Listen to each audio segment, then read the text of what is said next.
ನೋಡಿ, ಈಗ ಬೆಳಗಾವಿ ಕಾಂಗ್ರೆಸ್ನಲ್ಲಿ ಹೊಸ ಪವರ್ ಗೇಮ್ ಶುರುವಾಗಿದೆ ಅಂತ.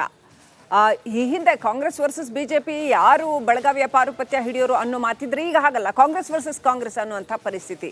ಈ ಸಾರಿ ಸತೀಶ್ ಜಾರಕಿಹೊಳಿ ಅಲ್ಲಿ ಬೇರೆ ತರ ಗೇಮ್ ಪ್ಲಾನ್ ಮಾಡಿದ್ದಾರಾ ಅನ್ನುವಂಥ ಪ್ರಶ್ನೆ. ಯಾಕಂತಂದ್ರೆ ಸವದಿ ಹೆಬ್ಬಾಳ್ಕರ್ಗೆ ಸತೀಶ್ ಚೆಕ್ಮೇಟ್ ಇಡ್ತಾ ಇದ್ದಾರಾ ಅನ್ನುವಂಥ ಪ್ರಶ್ನೆ.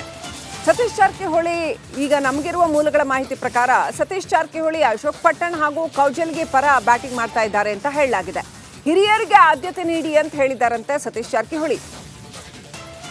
ಆದರೆ ಬೆಳಗಾವಿ ರಾಜಕಾರಣದ ವಿಚಾರದಲ್ಲಿ ಸತೀಶ್ ಜಾರಕಿಹೊಳಿ ಅವರ ಮಾತನ್ನ ಡಿ ಕೆ ಶಿವಕುಮಾರ್ ಅವರು ಒಪ್ತಾರಾ ಅನ್ನುವಂಥದ್ದು ಕೂಡ ಪ್ರಶ್ನೆ.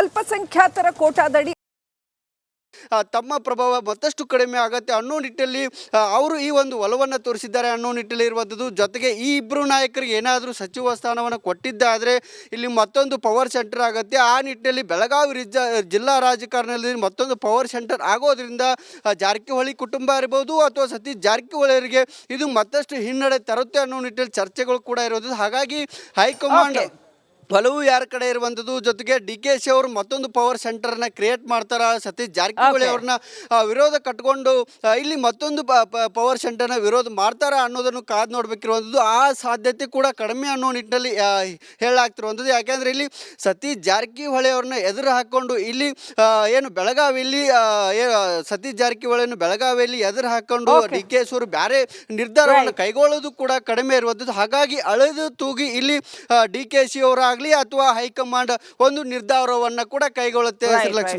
ರೈಟ್. Thank you Mailari ಡೀಟೇಲ್ಸ್ಗಾಗಿ.